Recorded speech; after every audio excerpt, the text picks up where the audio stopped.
Centaur Women Forever. Hello, welcome to the Honest Wargamer. I'm your host, Rob. Welcome to Stream Street. Who knows? I'm joined by Mr. Sam Morgan from AoS List Labs. That's right. Fucking yeah, that's it. Two skis is what we're looking at. Me and Sam are going to be doing some ad hoc list review. I want everyone to know that I've had a very terrible morning. I didn't organise anything well, and then I just messaged Sam maybe about 4 minutes ago saying, "Are we doing this thing?" And he was like, "What fucking thing?" And then he's here to entertain all of you. So Sam's a hero.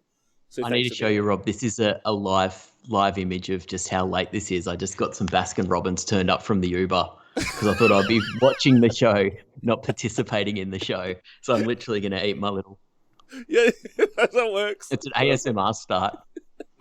Nick started doing that on the 40k show. He just started eating yogurt when he turned. He's like, "Hello, I'm here. I'm gonna eat some yogurt." Diadrin, just on my way.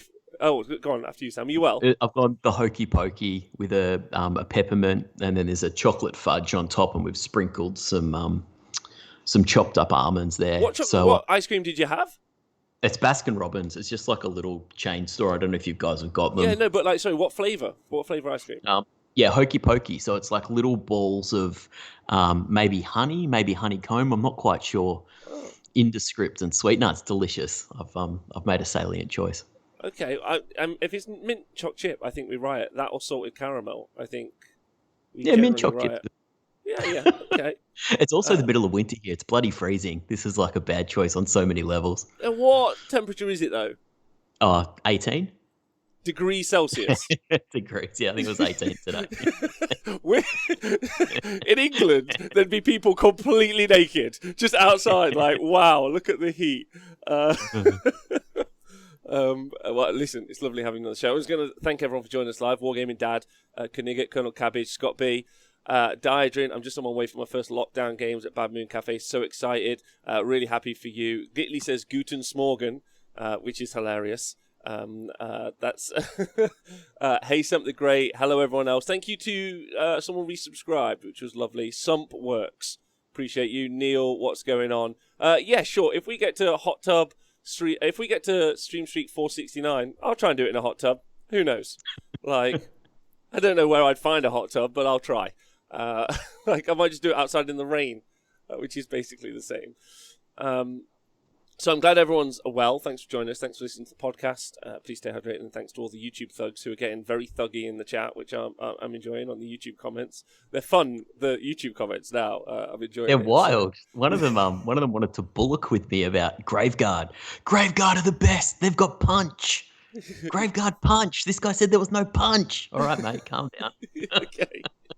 Like, how are you getting the Graveguard there? Oh, magic! I'm just getting them there via, 5-inch moves is fine. He's right. They're a good unit. They're fine. They're a good unit. Yeah, no, I like them. I said that we already said that on the show the day before, so that was weird. Right. Anyway, so we're gonna start talking about some lists. I'm just gonna fucking start right now. So there is there's a New Zealand Masters, which Smorgan, I know you've been mad at me because I've been calling it the Australian Masters at the same time. But that's because you guys can't hold on to any of your major trophies, and all the Kiwis keep stealing them off you.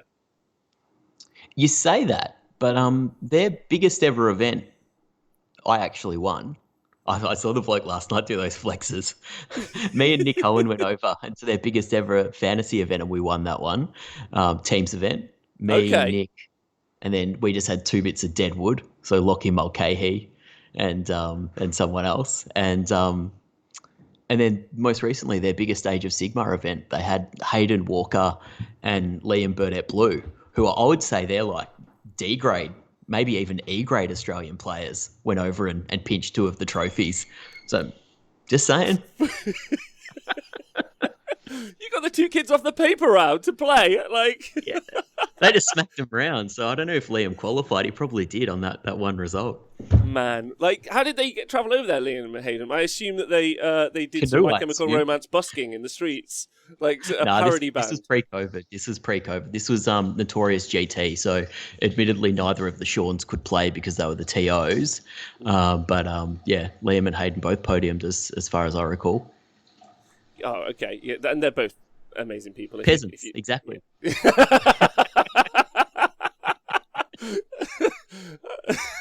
Agreed. Right, let's talk about these lists. Right, so Jonathan Quirth. Quirth? Is if you guys want to look at the list, I'm going to type it in the chat so you guys can check them out at the same time and read it through with us. He's running a Daughters of Cain list with a Melisite Iron Scale as the general, which means he's going to have Snakes as battle line. Then Marathi, both Marathis obviously, and a Bloodrat Medusa in there as well with the Shadow Stone, and then Mirror Dance. By the way, this is in Calibron for that teleport. 15 Blood Sisters, 2x10 Bloodstalkers, and the Viperic Guard. Then a cheeky purple Son of Sheesh as well, with an extra command point. Smorgan, lots to say about those Bloodstalkers shooting twice. Only one of those 2 units will be able to shoot twice, but that's a lot of shots. That's 40 shots in the shooting phase with an additional 20 shots in the hero phase, and then a fighter unit of Blood Sisters. What do you think about this? Like, light on bodies or just good? This is the party at the all points list, right? This is Dayton's list. Apart from Dayton never took the Medusa. He added not the Medusa, sorry, the Shadow Queen, Marathi. Yep. None of that was in, and instead it was Sans Marathi. More bodies. So more bodies, yeah. So this is lighter with the bodies. Yeah, this is the free command ability. Is that right? You get to use a free command ability once per game. So it's basically just an extra command point. Is that this one, or is this immune to Battle Shock? This is Viperic Guard is immune to Battle Shock, I'm pretty certain. But the reason I ask is that the AoS app, which I'm spending on each month, it simply just says must consist of the following, and then provides no special rules. So that's incredibly useful. Yeah, I think either way, this is a really strong list. This build, it's obviously it's low drop. It pushes out a lot of damage in multiple phases. It's deceptively fast. Like I really like this, and I think the all snake builds are super strong in the current meta, and in the context of the other lists within this tournament, I would anticipate this is going to be one of the top lists overall. Yeah, like, so there was, I don't know if this is true, the New Zealand Masters, I was meant to eat, Eat Bray, Shadow Love on Twitter, you were meant to come on the show as well, and I've just remembered. I forgot to ask you, and I'm so sorry, so I've just remembered. He's got the best list at the whole event, so that's right, we're going to be able to give him so much kudos for running Beastman at a Masters event. Well, what I'm gonna just ask him to come on the show next week and just talk to me for however long he likes. Like, you booked him, and I'm sorry, that's my bad. I thought there was a challenge going on where everyone just took terrible lists, but apparently some people didn't get the memo. Right, Sam Bernard is running Ogre Mortribe. Don't forget, this is the New Zealand Masters, so this is the people who've done best over the course of the past year. So there should be some pretty competent gaming here. Sam Bernard with a Blood Gullet Mortribes list, Frostlord on Stonehorn, Huskguard on Stonehorn, Thunder Tusk and a Butcher, 2 lots of 2 Mournfang, Stonehorn Beast Riders in the Yulbad, and bring in the Chronomantic Cogs as well for that plus movement. I'd say fairly standard, but we rarely see the Cogs taken. And we normally see more Mournfang.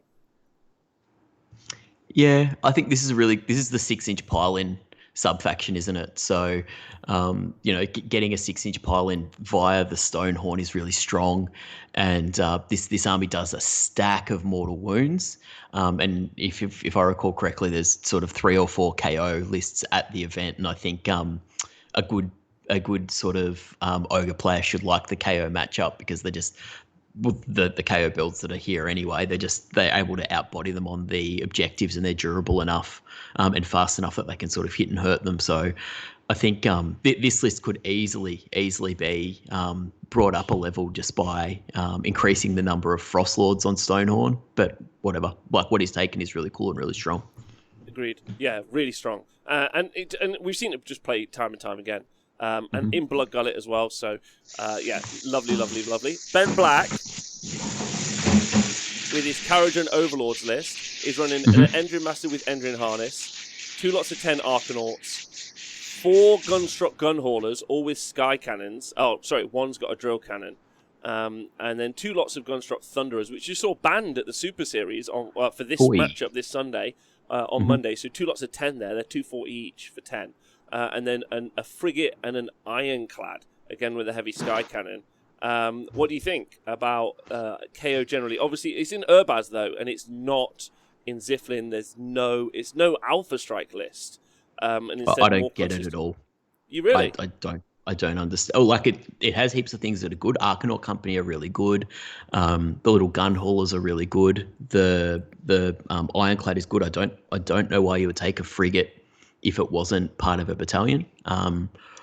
So yeah, it's problematic that it's so high drop because it means almost always your opponent's going to be dictating whether you want to go, whether you're going first or second, and KO lists are often predicated on being able to get a double or being able to avoid a double. So not being able to choose up in the early game is a bit of a worry.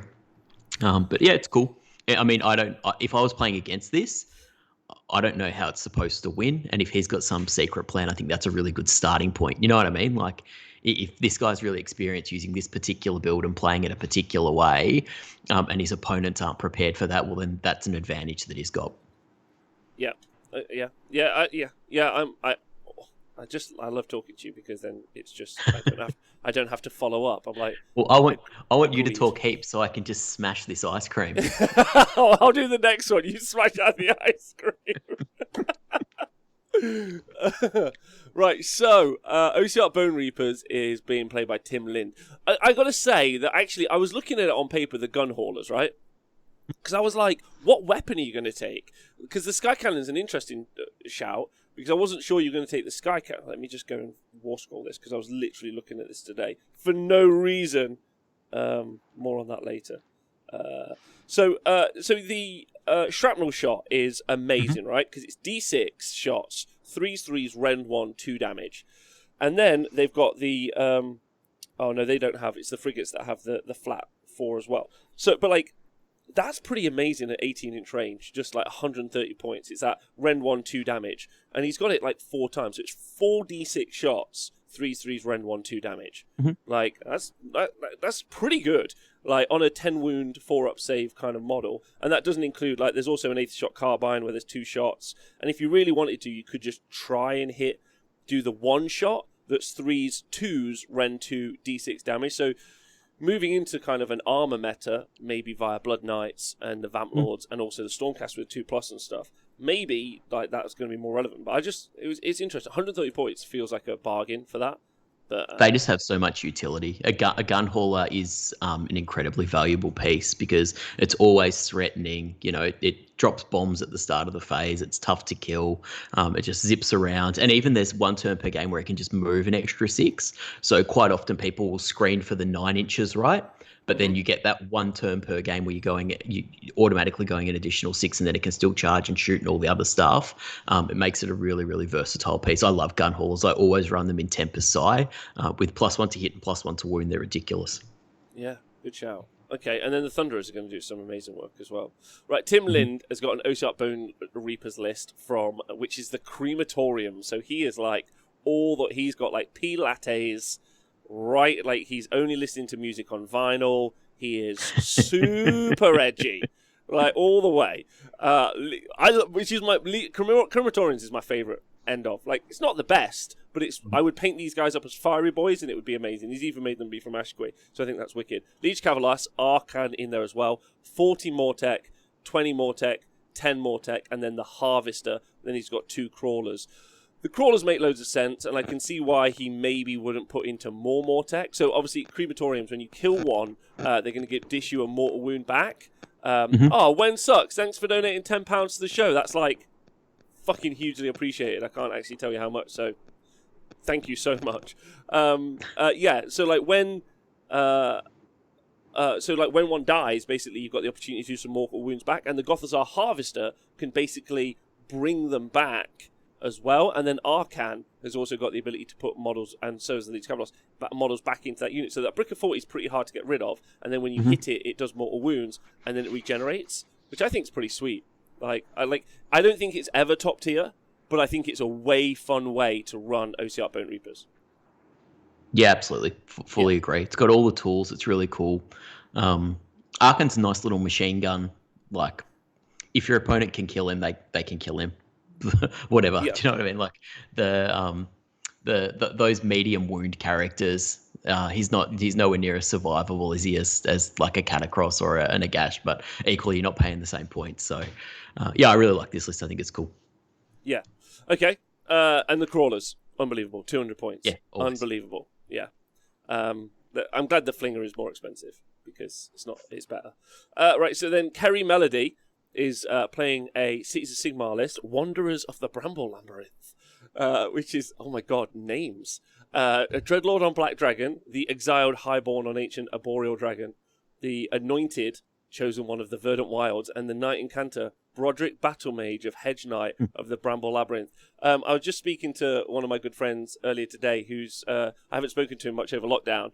I don't know if he wanted me to mention, so I won't say, but he's been made like the head logistical manager of his title is insane. It's like 18 different names. Like he's got a really good upgrade, and this is what this sounds like. Like it's a lot. There's a Knight Incanter, an Anointed, and a Dreadlord on Black Dragon. Then there's 20 Sisters of the Watch, 2 lots of 10 Sisters of the Watch, 5 Wild Riders, there's 30 Phoenix Guard, then there's 10 Freeguild Guard 3 times. So this is all in Living City. So and the Dreadlord on Black Dragon obviously has got the Iron Oak Artisan Command trait and also the Spear of the Hunt. So he's going to be able to shoot and move and then get into combat, and then it's got that +1 save. What do you think of this list generally? Like, it's a nice mishmash, right? Yeah, it's cool. I mean, what's the Dreadlord? Extra rend, fight at the start of the combat phase, extra save, +1 to wound. It's got like all of the special rules stacked, and then it's healing wounds every turn. This is not a strong list. This is probably one of the weaker lists, but it's really cool. And the naming of every unit definitely gets bonus points from me. Yeah, me too. There's not much to say about that. Sisters of the Watch, interesting. I would like to see them maybe get a little bit cheaper because they're really good, but they could be a tiny bit cheaper because maybe the things surrounding them don't really buff them enough that they become insane. So I'd like to see them get because they're also cool models. Right, Tate M, he's running a Slaughter Host Baleful Lords Khorne list, which is all the Boom Thirsters. So he's got 2 Bloodthirsters of Incensant Rage, one of whom is the General, and then he's got 2 Wrath of Khorne Bloodthirsters, Scarbrand and a Bloodsecrator, and then Min Blood Reavers 3x10 in Tyrants of Blood. Seeing this play a load, you got any thoughts on generally the Khorne Boom Thirster list, Sam? It's 5 Bloodthirsters. Yeah. It's pretty scary, isn't it? Yeah, this is it's interesting to see the Wrath of Khorne Thirster. That's not one that I'm used to playing against.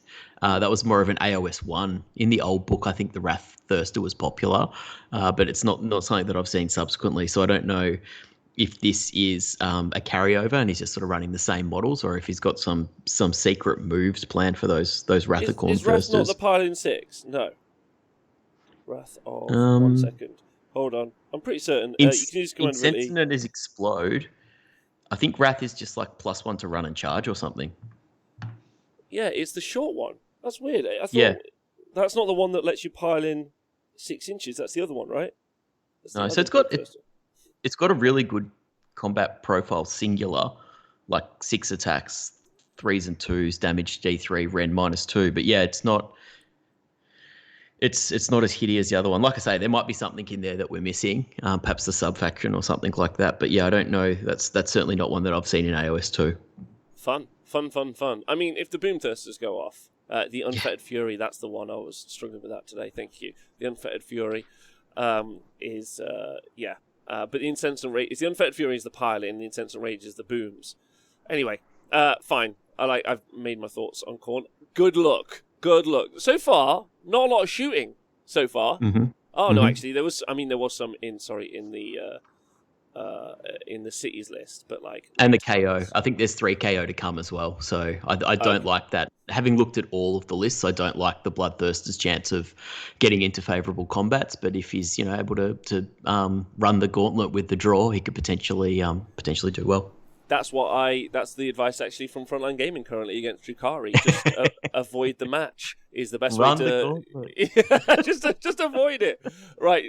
So then someone is playing. Mitch Harty is playing with his Daughters of Cain list in Calibron. He has got he's got a Melusai Iron Scale as the general with Marathi again. Then he's got 10 Blood Sisters, 2 lots of 5 Blood Sisters. Those are all the fighty ones, and then the big brick of 20 Blood Stalkers in the Scath Coven, and then he's got that extra command point to initially start off. So he's got that 10 unit of Blood Sisters to fight, 2 units of 5 to go hold objectives in camp and whatever. Melee Sky makes them battle line, and then he's now going to be doing 40 shots, 3s and 3s, rend 1, doing damage 1, 6s to hit are going to do a mortal wound. In the hero phase, 40 shots. In the shooting phase, 80 shots per round. What do you think? Mitch is like my sensei. I am certainly his apprentice. He's the Skaven player. I'd say preeminent Skaven player globally.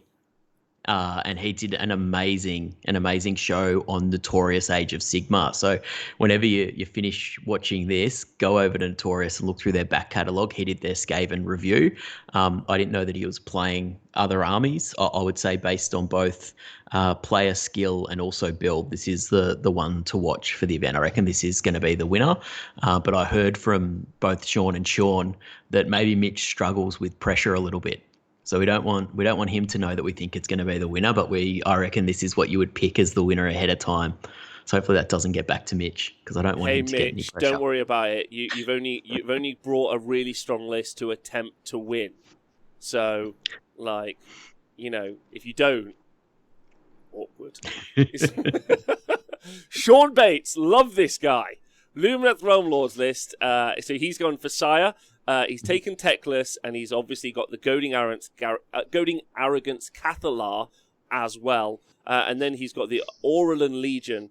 And then what he's taken with that is he's got a unit of Wardens, 20 Wardens, 10 Wardens, another 10 Wardens, and then he's gone for 1, 2, 3. Have I got that right? 1, 2, 3. 3 units of Sentinels, so 30 Sentinels.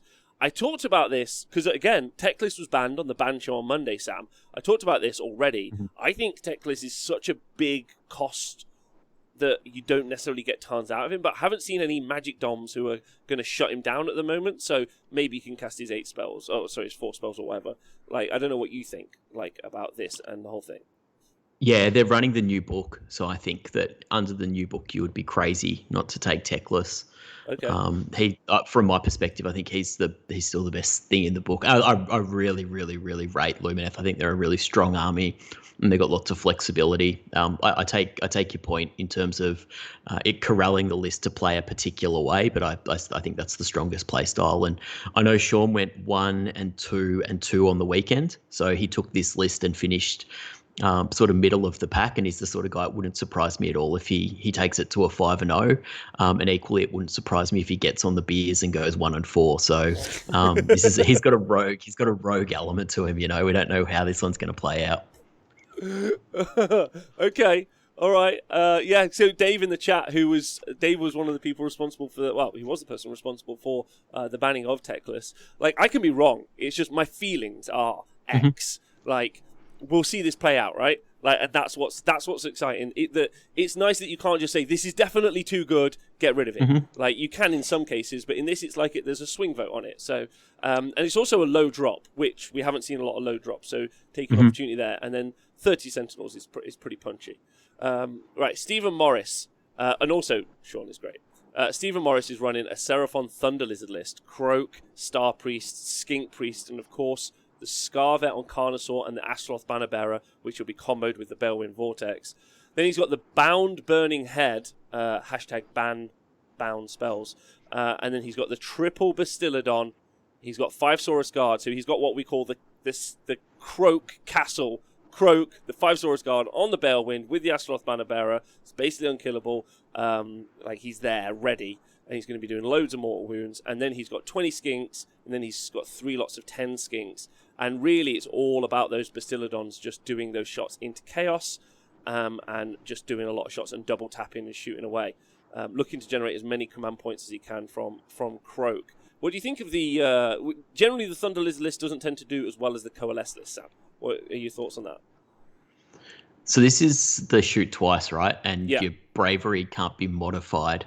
Which isn't to say that you don't take Battle Shock, because you just add Battle Shock to the number that you've rolled and then subtract your bravery. So I think a lot of people sort of muck that one up. It's really good. I played against Mick Crichton from the Fail Charge, and he was running 2 Bastillodons and the Engine of the Gods shooting twice, and that was super effective. It's clearly not as good. It's just clearly not as good as Fangs of Sotek, or the Dracoth's Tail or whatever it's called, but it's still really, really good. And in this field with the other armies in this field, this should still be a contender.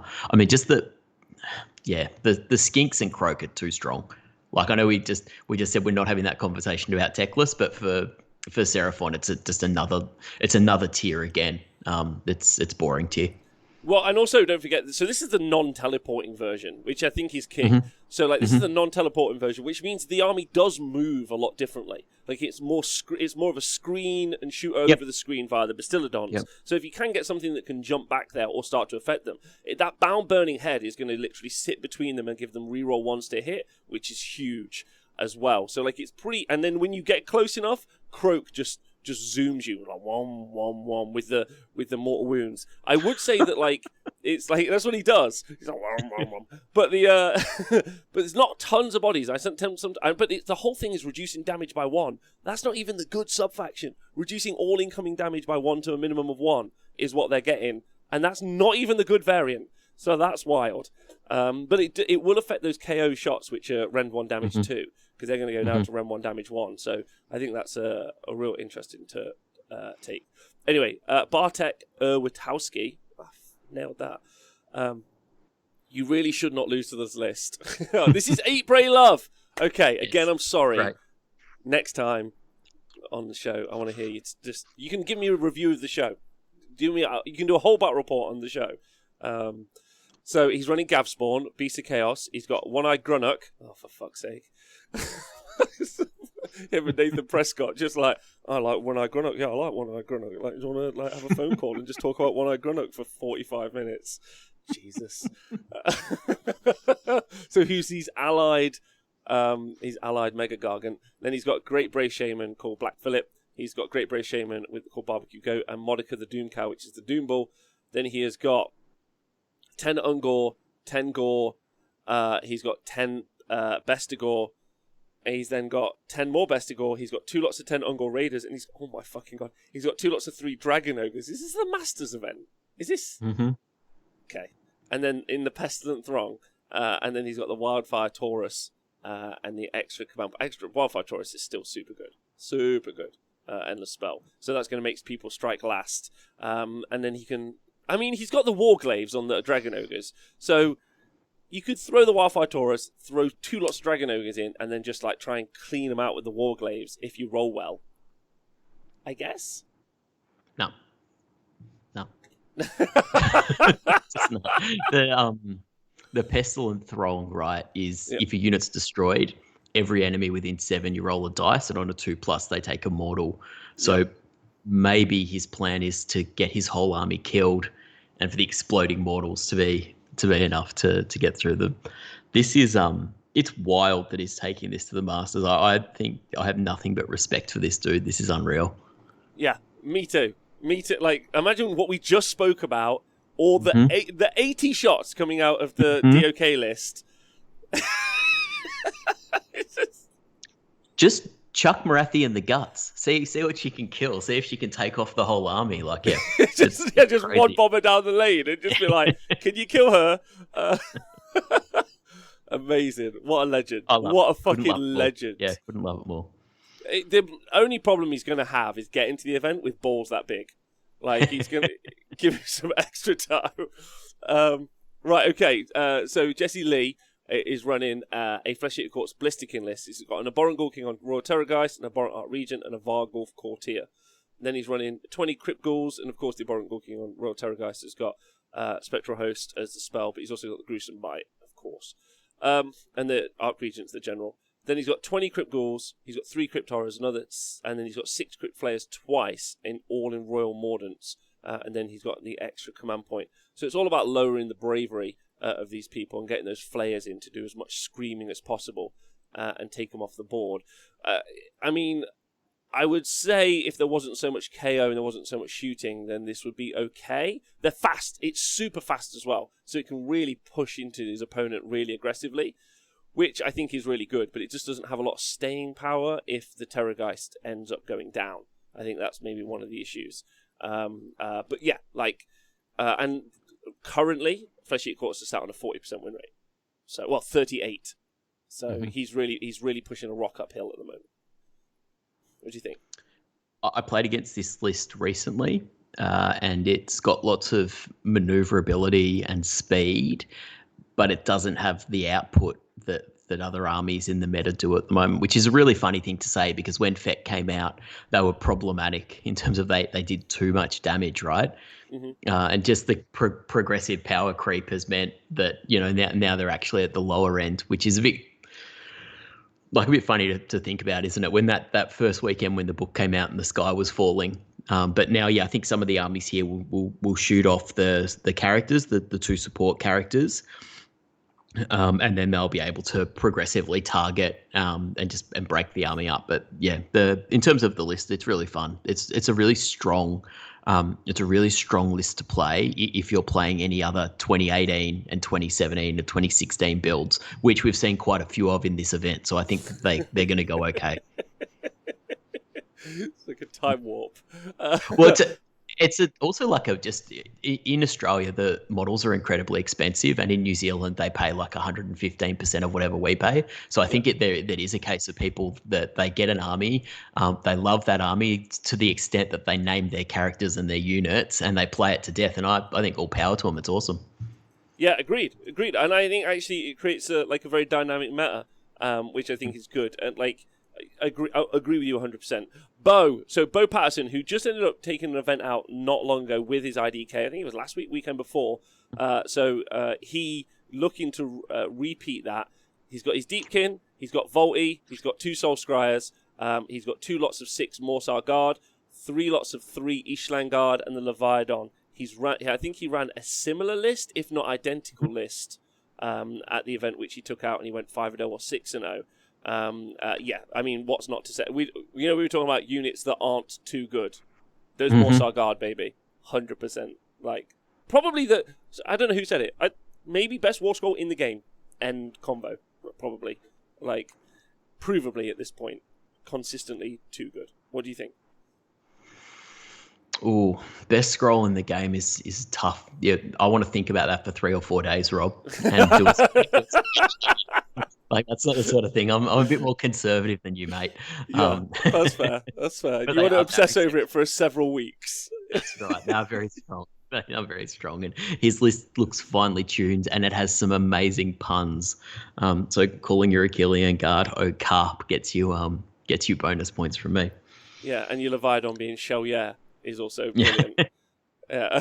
So I've already said in the past, I don't think the Ishlan Guard are worth it. I think you just run only Morsar, but whatever. This is still very, very good. Yeah, really good. Tubman, our man Sean, Barrett Mornar, Karajan Overlords. He's got a chemist, and then he's got 2 navigators. He's running now. He did at the beginning of this year, or maybe even last fucking year. I interviewed him on something very, very similar, which he took to an event and went 6-0, just beating his friend Sean with his shootcast. Not too dissimilar, so you can actually go back and listen to that interview where he talks about, I think, most of this. And that the key element here is that he's got a lot more Arcanaut than we generally tend to see, and he's also running them in Mornar, which we also don't see very much, or at all, in fact. So he's got 20 Arcanaut company twice and another 10, so 50 Arcanauts. And then he's got 3 lots of 3 engine riggers, 10 Thunderers, which is 240 points, and then the Gun Hauler. And then he's got that Ironclad, and he's got the Iron Sky Command. So all of those Arcanauts are immune to Battle Shock, is what he's got in that setup. And I think what his kind of point before was, or what he said when I was interviewing him, that he just uses the Ironclad as bait. So people just go for it and they try and take it out. And then he just flies it away. And then he's like, cool, you're not killing my 50 wounds worth of Arcanauts. And uses that as bait. And he's done really well with this list previously, so I expect to see him do quite well with this again. Yeah, Sean's a great human, isn't he? I think that we just need to put that on the table. Maybe he's the alpha Sean. That's all I'll say. There's big gossip. There's 3 preeminent list sort of shows on the internet. So we've got Darren's List Diaries, just a remarkable, insightful show. We've got Sean's Shit Lists, which he does on Fridays, which are on Twitter. They're short and they're punchy and they're just amazing. And the tech that he's able to unearth is just brilliant. And then third, it'll be remiss of us not to mention MetaWatch, who just say, take more points than your opponent and then you'll win. It would be remiss of us not to say. They are putting content out, and it's important that, and it looks really well done. The Does it front though? of I feel like the I could do a better images? one on Photoshop on my phone, but that's fine. Whatever. Each to their own. Each to their own. Liam Herbert is running a Ziflin KO list Mhm. with a Chemist, Navigator, and the Endrin Master in Dirigible Suit, and a Lord Exorcist as a little swing in there. He's got the Everblaze Comet, the Warp Lightning Vortex, Iron Sky Command, the Ironclad, 2 Gun Haulers, and 2 lots of 6 Endrin Riggers and the Arcanaut Company. So going for that Alpha Strike with the Warp Lightning Vortex, and then using the Exorcist to throw the Everblaze Comet in for additional mortal wounds, looking to just absolutely nuke the enemy army turn 1, right? Like, well, or debilitate it significantly turn 1. 190 points for the Exorcist and the Everblaze Comet combo. What do you think about that, Sam? No, not worth it. Danny tried that when the book came out. He was running the better wizard because it had a dispel scroll. And yeah, the package just isn't worth it. When it goes off, it's obviously really good, and the range is 36 inches from memory, which outranges unbind ranges, and then it reduces the other wizards casting, which is obviously useful as well. But ultimately, I think 190 additional points of KO stuff would be better. One thing I do like about this list is the 12 riggers and the Endrin Master, just for the passive healing that they're going to provide, because you want that Ironclad sticking around obviously as long as possible, and the inbuilt triumph that you get reroll saves means that the Ironclad's really survivable, and then regenerating wounds is really important as well. So I do like that combination. It's not something we've seen in the other KO lists from memory. No, we haven't. And you're right, that rerollable save from the Triumph is huge. Really, really big. So sticking around. I think like we sometimes see the Prime thrown in instead of the Exorcist, and maybe like some points moved around really, because it's not like it's another 110 points like to get to 300 for the Prime. With a more guaranteed sort of like mortal wound output and also combat, which one of the things that the KO list can generally struggle to do is push stuff off objectives once it's on there. It can shoot them off, but then it can't then move on. So, and it definitely doesn't move on with a lot of bodies. So yeah. So all right, that's it. So shout outs. What's your head and your heart? Head gonna take it away. Heart's gonna take it away. That's the real I think question. my head is Mitch. His list is really, really strong, and I don't really see a hard counter to his list in the pack. I haven't from the list we've gone through. I don't see anyone that maybe Sean being 2-drop, because he was in the battalion, wasn't he? Was he in the battalion that didn't include Marathi, or that did? I'm not sure. Anyway, Yeah. So possibly Sean being able to go first and ping stuff off before the 5-up after save. Sean being able to go first, put the 5-up after save on, and ping some stuff off could be telling. But yeah, I think I like Mitch's list from a strength perspective. Yeah, me too. I think Mitch's list is I mean, it's 80 shots, man. 3s and 3s, rend 1, damage 1. Like, an untouchable. He's just like, hero phase, here's 40 shots. Shooting phase, here's 40 shots. I haven't even got close to you. That's the thing about shooting. There's no retort. It's not like I charge in, the strike back is going to reduce me down as well. He's just turn after, he's still at full output. It's really whether or not he can clear everything else, because there isn't loads of other stuff. He can clear all the other snakes, take them off the board really quick, whoever they're playing against, and then be like, cool, maybe I can outbody you. But I don't think you can really outbody someone when they're pumping that many shots into your army. We saw them on TTS just delete Stonehorns like they were going out of fashion and in a turn. So yeah, really, really good. My heart though has got to be the Beast of Chaos. Like, yeah, that was my heart pick as well. I just it's so brave. So brave. It's it's really brave. I think it's really good. Yeah. All right. Okay. Cool. So moving on. So that's New Zealand Masters. Moving on to the Ready Salted list review here. So Sam, this is an event you're going to locally. Yeah, I had to drop out actually, Rob. So I'm not going to Oh, this one. I'm sorry, But bud. we can still roast a few people if you want. Let's do I'm that. ready. That's what I'm here for. So this is just we hold a sort of a bi-monthly event at our club, Model Citizens, out in Ringwood. Anyone in the greater Melbourne area is more than welcome to join the group and to throw the hat in the ring and come down and play. It's a lot of fun. And we've got a good spread of new and experienced players. So there's all sort of expertise levels and interest levels. So some people at our club genuinely do Path to Glory, Rob. So Wow. of a Thursday night, they come in on the appropriate size table and work their way through the Path to Glory, and they derive a lot of enjoyment from that. They have fun. What these people who are about to talk about? Yep, adults. Yep. Adult human beings do that thing you just said. Wow. Takes all sorts, I guess. They paint their models up, they glue them together, they roll their dice. It's awesome. It's genuinely good. I guess I consider Path to Glory to be like, you know when people were skateboarding? Like, it was a major thing. I know it's a major thing again now. But you know those people who had snake boards where you moved your feet and that moved it? Yeah. That's what I think of Path to Glory players. Like, I'm like, you're there, you're doing the thing. Like, and it's like I'm interested. But not to do is really where I'm at. Right, okay. Anthony Rowe is running a Nighthaunt list. Oh no, these are so difficult to write.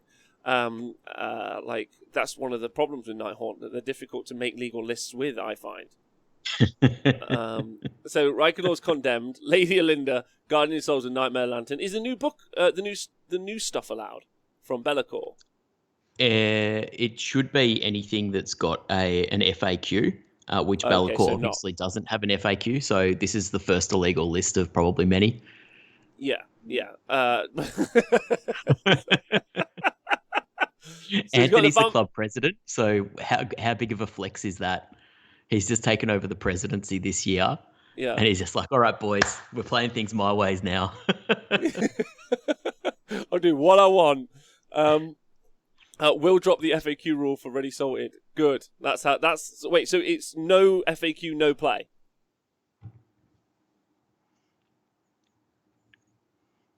Sam, is it no FAQ, no play? I was eating ice cream. I was hoping you were going to like...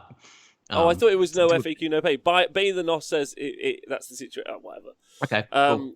Right, Vampire Lord is in there, so he's got that. So that's really good. 40 Chain Rush Sword, 10 Hex Rays, 5 Hex Rays, 2 Chain Ghasts, 5 Blade Geist Revenants. Sorry, 15 Blade Geist Revenants and 10, all in the Dolorous Guard. Yeah, it must be. It's the old book, because otherwise Dolorous Guard would just be the... Oh, no, he's got the Procession. Reikenau's Condemned. And now anything goes. He changed it. This is an awesome hybrid. He's got the old Vampire, the new Sub-Allegiance, and the old Battalion. That's the best hybrid you can come up with.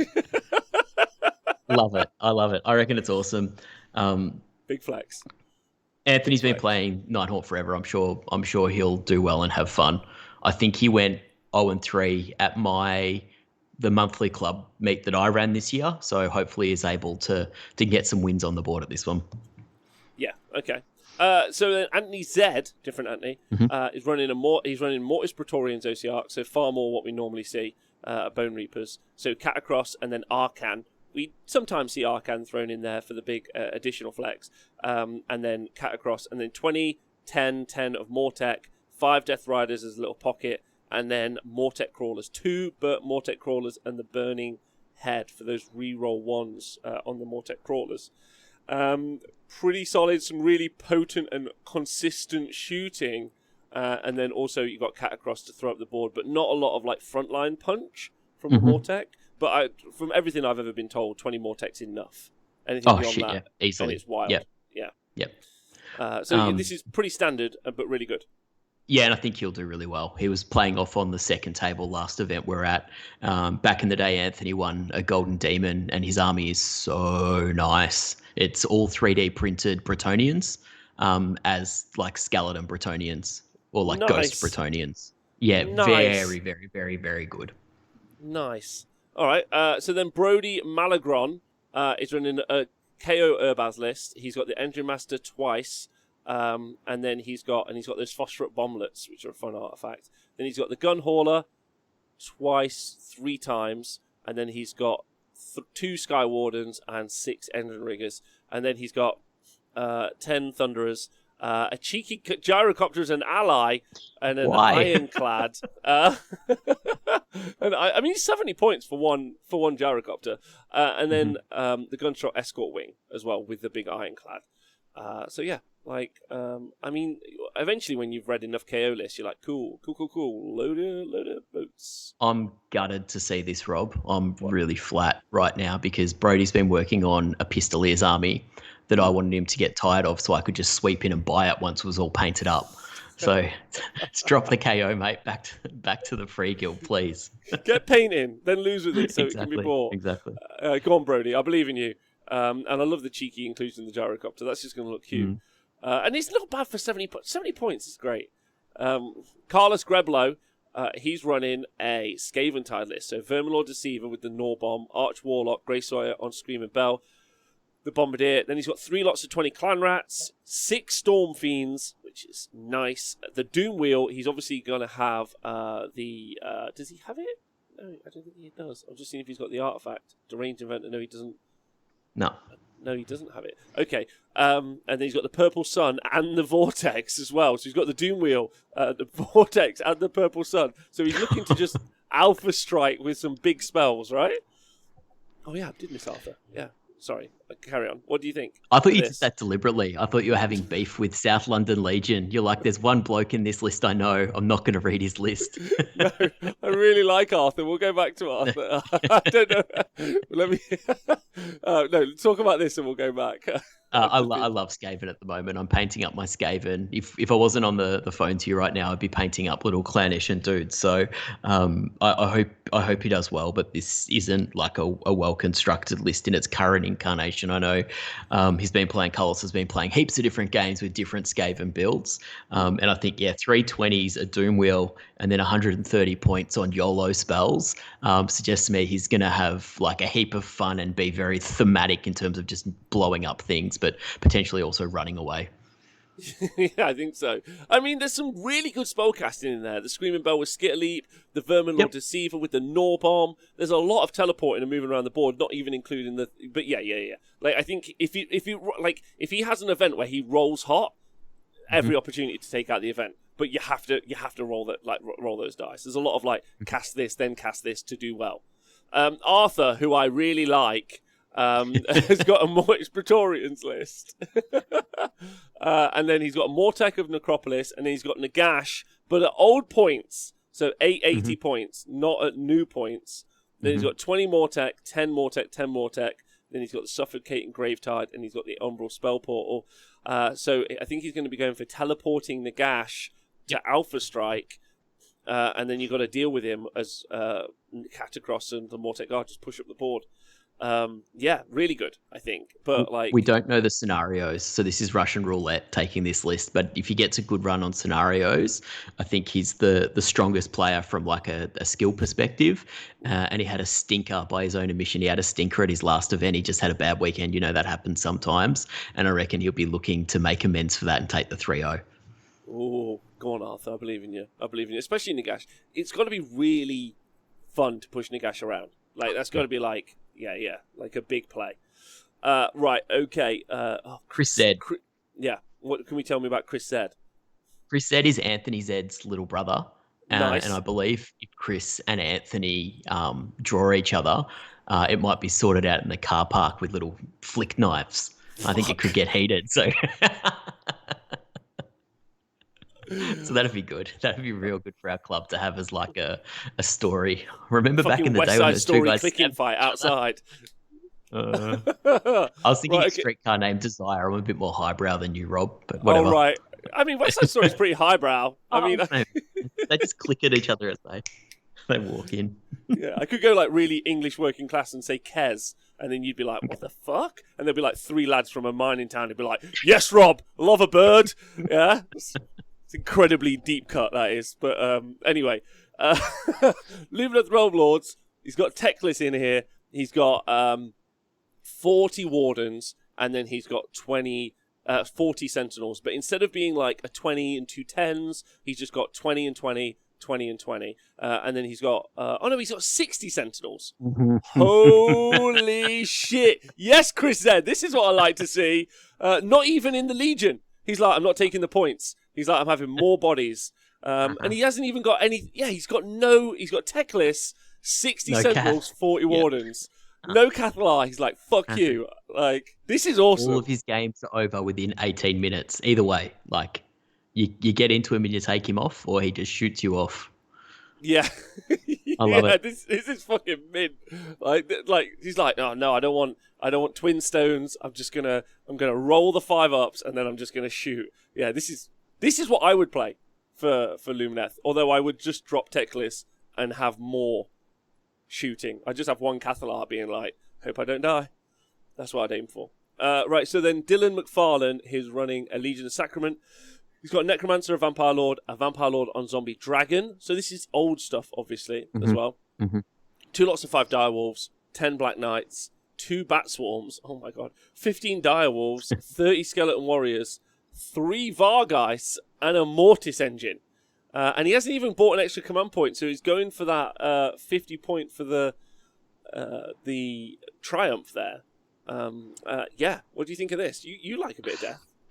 I like death. This is too much for me, Rob. There's too much going on. I can't handle it. There's one thing I will say, and I don't know whether this is Will the TO's fault, or whether Dylan's done this, but please list your units in descending point value order. Like, for instance, the 15 Direwolf should sit above the 2 5. Do you agree with me? Yeah, agreed. Like, from an OCD perspective? Yeah, okay, good. Yeah. And also your Vampire Lord and Zombie Dragon, who's the general, should be the top leader that I read. Right up there. Right at the top. That should be the first thing, 100%. Like, I hate it when I'm like, War Chanter, War Doc, Mega Boss on War Crusher. I'm like, oh, or it's War Chanter, War Boss on Mega Crusher, and then War Chanter again. I'm like, oh, terrible to read. Resub, sort it out. I hope Dylan does really well, because I love that he's just taken an assortment of random things. This looks like a Vampire Counts army that's been ported over, but just based on the model selection.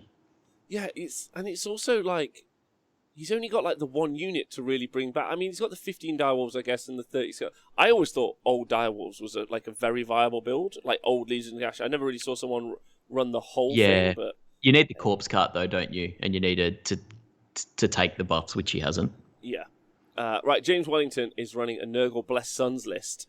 He's got the Harbinger Decay, Verminlord Corruptor, with the Witherstave, which is it's nice that being on the Corruptor, actually. That's a really interesting take. It's good. It's really good. Lord of Blights, Gutrot Spume, and then he's got 40 Blight Kings, 3 10s, 2 5s, all in the Blight list. We normally see these Blight Kings lists all the time, Lord of Blights and Gutrot Spume, so he's going to take 5 and Deep Strike them. But we rarely see the Vermin Lord Corruptor with a Witherstave, which is a nice little play, right? Oh, I know what's happened here. He usually takes Be'lakor, and the new Be'lakor's too expensive for the list to work. Oh. So I bet you he's had to change it last minute because they've let the new book in. Yeah, but I think it's really cool as well. I agree with you. I like this one. And it puts some nice spellcasting inside a really survivable hero inside that can like move up. You don't have to be quite as sensitive as you would with, like, let's say the Lord of Blights or the Harbinger, who you're keeping alive to buff. Really, you're pushing Corruptor up, and having to reroll 6s to hit against Blight Kings is awful. Like, so really nice, and he's fast. I really like that, because he's cheap. What, 280? Yeah, amazing. 193 wounds. 193. Yeah. That's hard to get through. That you're rerolling 6s against. Yeah, it's really nice. Jeremy Page. Jimmy Page. He's got a Calibron list with Daughters of Cain, and he's got a Bloodwrack Shrine, Marathi. He's got Hag Queen and Cauldron of Blood and Slaughter Queen. And then he's got 10 Blood Sisters, 10 Blood Stalkers, 20 Sister Slaughter in the Scath Coven. Sam, I think you got something to say about this. You had a face. So I thought Jeremy Page there's 2 Jeremy Pages that play Warhammer, and I thought he was this other Jeremy Page. And a few years ago, I was working on this big IT project. So it was like a $90 million project, and we were getting someone in to write like a bid for us to get a better funding stream. It's a very, like, from a complex technical perspective, it's a really hard piece of work. And the person that was coming in, they were going to be coming in and they were going to be doing like a big thing or whatever. And Jeremy Page, the other Jeremy Page that plays Warhammer, came in, and he recognized me as a Warhammer person, And in front of our board, he just starts talking about Gloomspike kids for 5 minutes. He didn't get the work. He didn't get the work. No. It was like, oh, I've been painting up my netters, and I was like, oh my god, like that's Shut up. That's my CIO. What are you doing? Imagine Anyway, if you got them all into it. It's yeah, they're all like, "You play Warhammer?" It's a different Jeremy page, but it just whenever I think about that, it was funny. This is a cool list. It's no different to the ones in the New Zealand Masters, right? It's cool and it's strong. Yeah, of course.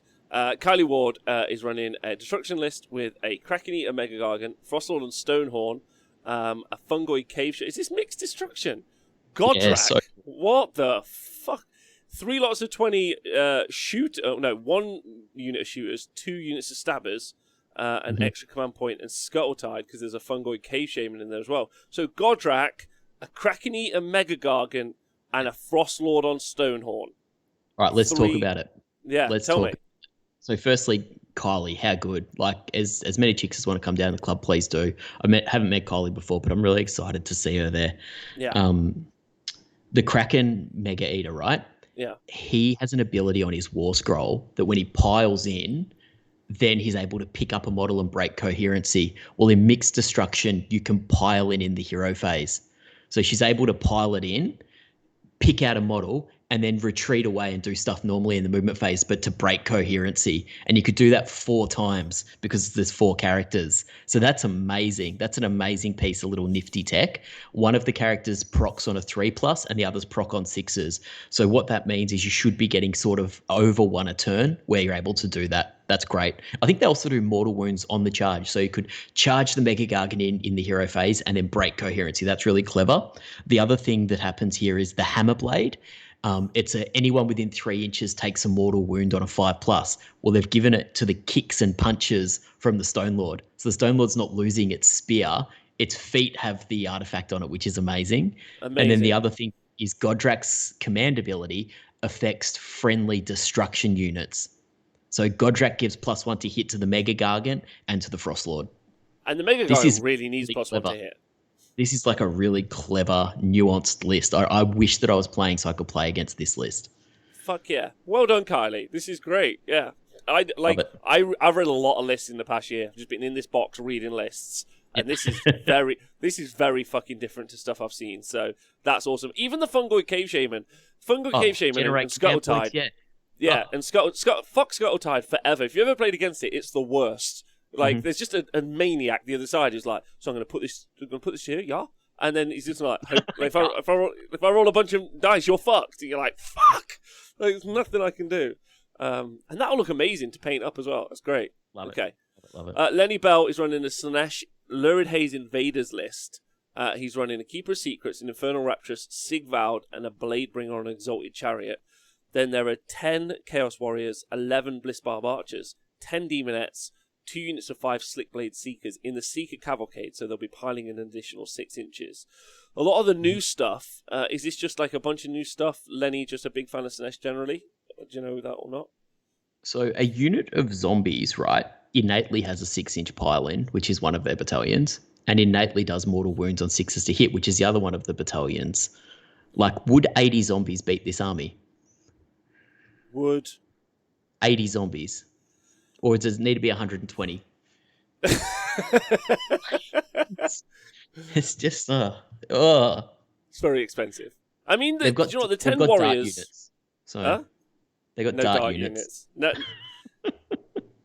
I would like does anyone have like a TLDR of what a dark unit is? Because I've never heard the term, is my point. I guess... I don't like this, Rob. I don't like the book. It's so bad. I think no matter how much finagling you do, it's hard to write something that's strong. I hope that Lenny just likes playing Slanesh and enjoys their games. You know what I mean? Like I don't ever see this. It's probably going to go 3-0 and win the event now. I don't ever see this being competitive, but that's not because the person hasn't put together like a thoughtful list. It's just because the book's so bad. Yeah, I mean, the Slipblade Seekers could do some really solid work. And I've actually played with Sigvald and the Keeper is a pretty nice combo, because if you can't, like, you can go with the Keeper, you can go with Sigvald, you can go again with Sigvald. Like, he can do some, like, they can genuinely work together quite nicely, which I quite like. They're a good frontline unit, you know, like, what's that, 600, 700 points. I know that's a lot, but Sigvald plus the Keeper can do, like, some good work together, but you have to, like, make sure that they can do it together. So, yeah. Right, Matt Kent, he's got a Host Arcanum list with Archeon, Kairos, Blue Scribes, Chaos Sorcerer Lord. He's got 2 lots of 10 Acolytes and 2 lots of 3 Screamers. Don't forget, he'll be summoning another 6. Darkfire Demon Rift as well. Grim Fandango. Geminids and Umbral Spell Portal. We've talked about this a lot. You rarely see Geminids thrown in as well, but Geminids inside his Tzeentch list is insanely good, because Archeon's already a natural -1 to hit, so now it's -2, and then he can just be -2 to hit and stand in front of your army and get ready to Darkfire Demon Rift. It's awful to play against. We've talked about this. We've talked about Host Arcanum Archeon far too much on the show, but it's a great list. Really good bloke, good list, top tables, I reckon. Let's go. There's an emote in the chat. Great guy, great list. Nick Matheson is running a Stormcast Eternal Stormkeep army. Heralder, Castellan, and a Relictor. 2 units of 5 Liberators, and 20 Freeguild Crossbowmen. He's got 10... Oh, nice. 2 lots of 10 Camo Skinks as allies. 6 Evocators on Dracoline. And then 10 Evocators. Honestly, Sam, sometimes I look at Australia and I'm like, what the fuck is going on? And whenever I see... That's when Evocators on Dracoline happen. But yeah, like, there's some really solid, potent points in there, right? Especially the Evos. Evos can get the +1 save, right? So they're pretty strong. Nah, they go mortal wounds after they fight, and they reroll 1s to save in the shooting phase, and they reroll wounds if they cast a spell. They've got lots of old tech. Nick's list is fine, whatever. Nick, I know you don't do paid content here, Rob. Like, you don't do cash for comment, but I do. Nick runs... Nick runs Craftsman Wargaming, which is the preeminent tokens, mods, whatever that you need in Australia. So if you're in Australia and you want some stuff for your event or for your army, I would absolutely recommend reaching out to Craftsman Wargaming. They are absolutely brilliant. He's just made a whole heap of tokens for my Clan Eshin army, and I couldn't be happier with them. I'd like Nick to know that we don't take sponsorship, but we do accept gifts. Yeah. So, like, people could gift things. Right. Anyway, Nigel Weir is running a Tempest Eye list in Cities of Sigmar. He's got the Black Art Featmaster as a general, which is always a huge flex, of course. And then he's got the Sorceress, and he's got Celestial Hurricanum, obviously. And then he's got the Patrician's Helm, which is really important because that's that aura of immune to battle shock from the Patrician's Helm. And then he's got an Assassin, which is, again, a big flex. And then he's got 30 Corsairs, 30 more Corsairs, 20 Dark Shards, 30 Executioners, and then just as if from nowhere, the Ironclad that they all came in on. So if he hasn't converted that up to be a bit... It's an Elven one. Yeah, it's an Elven Eye. Yeah, and he's we usually runs Riggers or Sky Wardens, and they're elves as well. Wow, so that's fucking it's class. Like an Elven pirate ship or whatever. Nigel's in your chat often as Bane Thanos. He's a really lovely bloke. Yeah, so you've probably interacted with him quite a few times, not knowing his real life name. I play against this army a little bit, and it's always a challenge because you get the Corsairs on a 3-up saving and shooting, and there's just so many bodies, and the Ironclad with +1 to wound, and sometimes +1 to hit as well in this list, is just incredible. The output is incredible from that thing. So it's certainly not the strongest Tempest style list you can run, but it's still got heaps and heaps of tricks, and he's going to win lots of games with people underestimating it. And also 240 points for 30 wounds on the Corsairs is amazing. The +1 to hit from the Hurricanum as well. And there's a lot of shots. And those Executioners, I like. I've wanted Blackguard and Executioners to be great since the start of Age of Sigmar. They've always been like pre-AoS 1, so in the Mo times, they were great. And then they kind of like took a bit of a hit. But like, I still think that would look, especially if he's... I really want to see pictures. If Baithanos in the chat, please send me some pictures on Twitter or something, because that would look fucking mint. Like, that would be cool. I don't want to spoil his tech. I don't want to spoil the tech, Rob, but the Corsairs get +4 attacks each in this list because they have 2 combat profiles and there's +2 attacks. So +4 attacks each, +1 to hit, which is Oh, pretty and you good can on. use Aura of Glory for +1 attack as well, right? Yeah, that's what I'm saying. So that plus the little guy. The first time he did it to me, and he's like, all right, so 5 attacks each, 150 attacks from the Corsairs. I'm like, whoa, I didn't like compute that when I was setting up my matchups. Fuck yeah. Love that. Big love. I bet that, yeah. I see, I would happily run that around and just go 3-2 and be like, I'm having a great time. 2-3. For sure. Yeah, fuck yeah. Rick Brown, bitch, has got a store. Has got a Storecaster Turtles list. Damn. He's got an Anvils of Heldenhammer Storm Host. So this will be a shootcast list, won't it? So Lord Arcanum on Griff Charger, nice. Castellan and an Incanter. And he has got the Everblaze Comet to go with it as well.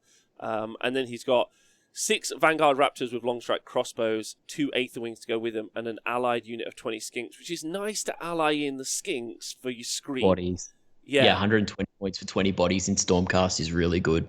Really fucking good. Love that. 10 Evocators. That's like 7 Liberators, isn't it? 7 Libs are 120 or 20 Skinks, like. Yeah, absolutely, yeah. Like, great pick. I don't know why we don't see that. I think just that ally in brings Stormcast up and in higher level, maybe a game. Just because they don't have that, which is why they lose. That's awesome. Yeah, great pick. 2 units of 5 Liberators and then 10 Sequitors. And don't forget that unit of 10 Evocators is 420 points. And then he's got that extra command point. So yeah, those Vanguard Raptors with long strikes, we normally see them in like 3 3s or a big brick of 12. And they're shooting in the hero phase as well as shooting in the shooting phase. But this has got like a nice bunch of other stuff. It's got at least a solid combat threat in those Evocators as well. And then it's got the 10 Sequitors, which are not bad either, really. So like it's actually a really nice mixed arms Stormcast, which we rarely see. Mm-hmm. Yeah. I think he's been getting reps in as well. This is his first event, but I see his name popping up a lot in the games thread, just like who's free, and I love that. Whenever I see someone getting keen and into it, it's just awesome. Yeah, fuck yeah. Yeah, big love. I hope that goes really well for you. Right, Simon Nichols is running Mortis Praetorians, loads of Osiarchs at this. Osiarch Bone Reapers, Mortis Praetorians list, Arcan and Catacross again, 20, 10, 10 Mortec, 3 Necropolis Stalkers though, and then a Harvester, a Crawler, and then he's taken the Nightmare Predator Endless Spell, which will be soulbound, I imagine, to Arcan. And the Nightmare Predator that's the +1 to hit, isn't it? Or the -1 to hit, like soulbound spell, I'm pretty certain. No, the Nightmare Predator chases around a hero. The +1 to hit is the Bone Tithe Nexus. That's the one. Oh no, the Bone Tithe Nexus is the Bone Tithe Nexus is the terrain piece. It's the. Oh, is it? Let's go find out what the. Yeah, it's because I take this one with my crawlers sometimes, so I should have memorized its name. It's called. Where is it? Oh, do you know what? You type Osiarch Bone Reapers into the fucking. Bone Tithe Shrieker. Thank you, Bone Tithe Shrieker. So I got it half wrong. I don't know why we don't see that more for +1 to hit across the army. I know. I'll just tell a quick story about Simon. He reached out to play me earlier this year, and there was a lot of smack talk, like more than you would expect from someone you don't know. And I was like, okay, that's cool. And he was bringing his OBR, and I was like, oh, well, he's talking a bit of smack. I'll bring the Ideneth. And we went to club, and we racked up. And I said, do you know what Ideneth do? Yeah, cool. Deep struck with the eels, table him turn 2, and he's like, oh yeah, that was my second game. I'm like, oh, shit. That's not what I meant to do for a demo game. So I hope Simon, he's got a few reps in since then. I hope he does really well. Go on, Simon. But that was an overstep by me, so that all the boys are calling me an asshole for that, but yeah. Wow.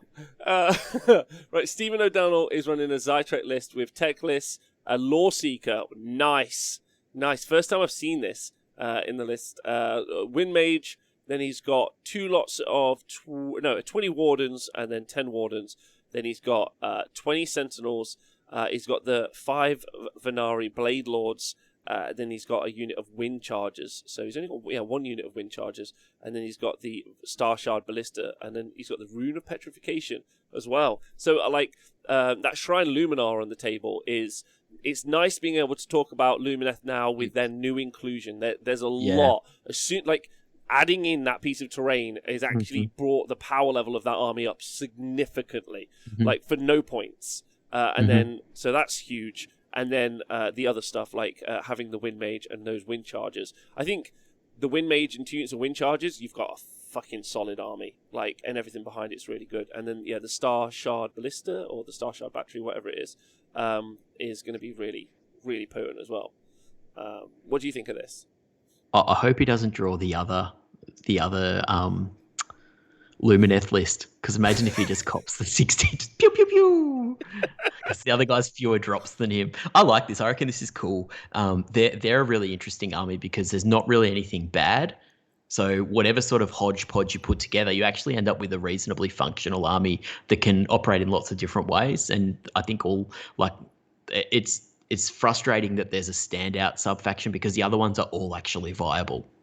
Yeah, I think what's kind of stressful about it, although with the Rune of Petrification, I wonder if that's going on the Lore Seeker or if he's going to do it on Teclis and just be more aggro with Teclis than we normally see and just push him forward. Would be kind of like a strategy, I think. But yeah, like it's a lot of stuff, and I think playing against this, I would be like, I don't really know where to start hitting you because you've kind of got everything. But 20 Wardens, I've talked about this before, they can, if they got their spell up, they can do some work. Like, there's a lot of output. So, like, I think, like, it seems like a hodgepodge. I guess the real issue is it's 102 wounds, which is low. Like, they don't summon, they don't really regenerate wounds. 102 is about 20 to 40 below the average. So, like, it's very elite. But I guess you have an additional third on top because of protection tech list. But I think you really feel it when you start losing people. Yeah, I mean, it's half as many wounds as that Blight King list, and the Blight King list is making him reroll 6s, which is a huge debuff to his army, isn't it? Yeah, 100%.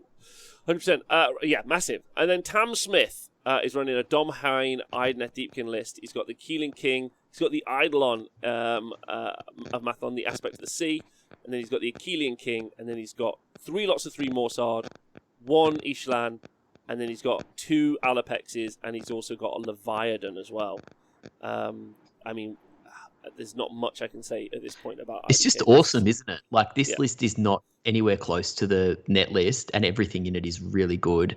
And I quite like the Achillean King as a punchy character. In so many other books, like the Achillean King's abilities and stat line would just be, you'd be going, oh, that's an auto-include, isn't it? And we never see it. So this is really cool. Tam's army is stunning, like absolutely beautiful. So if anyone's taking pretty photos on the weekend, please make sure you get some pics of Tam stuff because it's so good.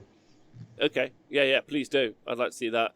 Right, the second to last list, Tim Close is running a LRL list again in Zytrek this time. Wind Mage and the Cathalar. Then he's got the Lore Seeker as well. Then he's got 20 Wardens, 2 lots of 10, another 10 Wardens, 2 lots of 10 Sentinels, so 20 in total. And then, there we go. That's my pick. This is how I play. Those 5 wind charges twice. And then he's got them in the Hurricane Temple, which you don't even have to do that. But now in the Hurricane Temple, they're going to be moving in each person's each person's charge phase and piling in or out, in any direction, which is just nuts. Really nuts. But I think that's a big pick. I think you basically can control most of the board with those wind charges. 130 points to control most movement in the game. It's brilliant. I love that. What do you think? Dice to a stiff breeze. Oh yeah, falls apart. I think it's 92 wounds. So it without techless, the trade is you get the additional units or whatever. But this army here is really hard to play. I think in theory this is quite strong. But I think it would just be, I wouldn't play it. There's too many opportunities to make mistakes, and for those mistakes just to be insurmountable. Yeah, but that's what I like about it. There's also Severith in there as well. Sorry, I forgot to mention Severith. Oh, okay. I missed Severith. Severith's in there as well, like for 300 points. Oh, he's fighting. Yeah, sure. Yeah. I couldn't grasp him because he moved away. I think I agree with you. It's a bit like what we talked about with maybe the Corsairs or something like that. I think you would have loads of games that you lose trying to use those wind charges and Severith to control board space, but I think you will have so much fun really playing against yourself, trying to make that stuff happen, and that's really fun for you. And you'll make loads of mistakes, and I think there's a big learning curve there. So if Tim plays that a lot, I think he'll end up really happy with that over time. Then Will Knight. Yes, Will. Let's go, Will. He's running in Ravagers, Slaves to Darkness, Archeon, who's marked to Slaanesh, Chaos Sorcerer Lord, Chaos Lord, 10 Chaos Knights, 2 units of 5 Chaos Marauder Horsemen, 3 Varangard in Slaanesh in the Pleasure Bound Warband. Which I have to research.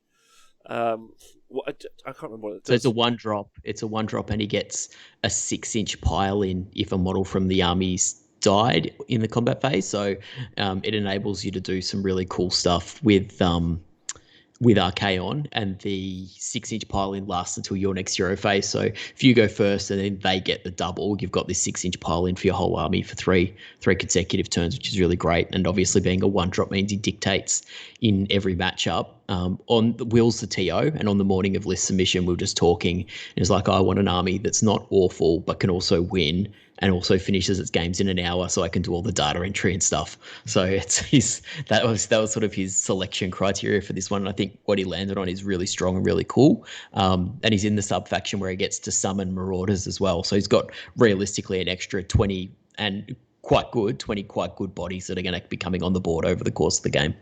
Yeah, agreed. Yeah, I think this is really fun. It looks just like a bunch of, like, comparing the Masters to like a kick around at your local club. A difference, right? Like a difference. Yes. And yes. And you get it. Like, these guys are out to win the Masters and then these other guys are out to just have a laugh at the weekend. And it's nice that there's that like dichotomy between those level of events, I think. I think that's fun to see. Love that. I think I don't even know what I like the most. I think I like the Corsairs the most. Like, I think that's funky. They are really cool. That is a really cool list. My favorite is definitely the Mixed Destruction. That Mixed Destruction list is nuanced. Yeah. You know, that's that's great. On point. Yep. Well, listen, Sam, thank you for at the last minute dropping everything to come on the show and enjoying your ice cream. All I dropped was ice cream, man. Like, that's the only thing I had going for me tonight. It's fine. I appreciate you. If you do want to hear more from Sam, don't forget you can check out his YouTube channel, which is going really well, which is AoS List Labs. If you guys haven't checked it out already. You still enjoying making all the content, Sam? Going well? Yeah, loving it. I'm doing the first of the CanCon series at the moment. So it's in post-production at the moment. We're talking about list design as list design and design theory, like trying to blend those two things together, which is blending my work and blending my hobby. So nice. All right, perfect. That's wicked. I've got to go now because I have to do all the research for the 8 lists that have been submitted for the Super Series tonight, they're shocking. I've told Sam off air. But they are shocking. So that's going to be 5 p.m. tonight on the T Sports Network. If you guys want to check that out, I'm obviously back tomorrow midday and also tomorrow at 6 p.m. or for the Warhammer live stream kind of reveal show, and then we're live all of Sunday if I have any voice left for the Super Series live stream. So that's going to be really, really fun. I'm joined by Darren and Speckles and Scrivo and intern Matt. So the whole crew's working. We're going to have a great weekend. So I hope you guys can join in. And that's good. Sam, I'd just like to know, second time I've had you on the show, haven't asked you about a single Age of Sigmar leak. It annoys people so much. It fills me with joy.